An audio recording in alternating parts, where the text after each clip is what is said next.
I got something really interesting for you guys for today's video. So we've got a light L16. There's 16 different lenses and sensors on the front of this camera. It's like a giant cell phone. The screen's huge. It takes forever to turn on. We'll have some image samples and some video samples in this video. So I'm trying to turn it on here. Let's just see how long this takes. The worst thing about this camera is if you need to take a picture of something really fast, you got this as like a pocket camera. It's not fast like a Ricoh GR or something like that. I mean, it's not even close to turning on yet. Guys, this has to load an entire operating system. So yeah, we're still waiting. We missed the moment. There was like a deer or something we were trying to take a picture of. It's gone now. So yeah, it's still thinking about loading the operating system. It's changing colors a little bit. It's vibrating. It's got a nice little grip over here. Oh, there we go. Oh, the lens is blocked by my hand. And that's how long it takes to turn this thing on. After you turn this thing on, it's not bad. It's like a really good cell phone. Really good cell phone quality. The auto adjustments are pretty good. Kind of just like this cell phone we're working with right now. It does video, 4K video. It does 52 megapixel pictures, I believe. I'll show some of them soon. But yeah, I mean, the grip's not too good, but the quality, it's like cell phone quality, basically. One thing I don't like about this camera is you can't put an SD card in it. You can't change the battery. The internal storage and internal battery, it's what you get. What comes with it's what you get. So yeah, I've taken a few photos with this thing, and that's kind of enough to know that this is a terrible camera. This thing is worse than my cell phone for sure.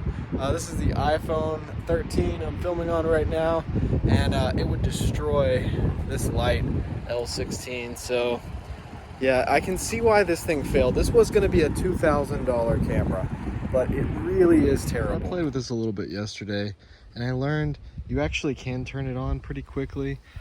If you just barely click it to turn it off, instead of pushing it all the way down and really turning it off, you just kind of click it like this and it turns on and off, but it's really still on the whole time. Let's look through some of the photos that I've taken on here. So it's a lot like a cell phone. The colors are really bad, maybe a little worse. The portraits are definitely much worse than a cell phone. Really like radioactive greens, bright colors, bad dynamic range. The wider photos are definitely better than the more zoomed in photos. There's a lot of pixelation in the more zoomed in photos, and you can see the dynamic range here is just really bad. I don't know that it's worth putting on my computer and editing these because they are much worse than my cell phone. This might be one of the best photos I've taken so far on this camera. That's out of focus.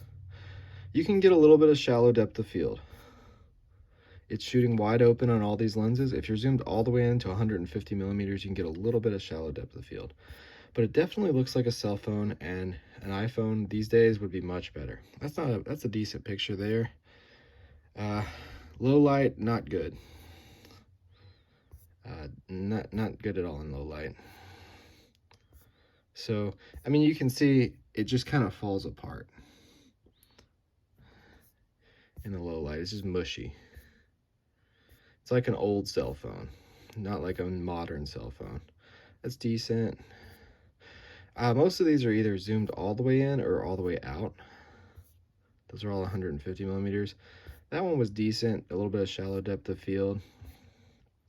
So not good at all for skin tones or portraits. You got a built-in flash. It looks like a cell phone when you take pictures of the sunset. Like it's kind of HDR looking, but not realistic. The colors aren't realistic. I took some pictures of Zach and his son. These are decent, but again, it's mushy, looks like a cell phone. Horrible portraits. Yeah. To get out of the camera, pull down, hit this square, and then you're in kind of like an Android phone operating system. You can get on a browser, you can go to the settings and stuff like that. I tried to actually update this, but it won't let me. There's no updates available because I guess they aren't really a company anymore. And so I can't even use video on this thing, even though it said it was a 4K camera when I got it on Amazon. I got this for $200, but this is a $2,000 camera originally. So yeah, let's go to updates. Checking. This is definitely not worth $2,000, so we know that. It's not going to be replacing DSLRs anytime soon.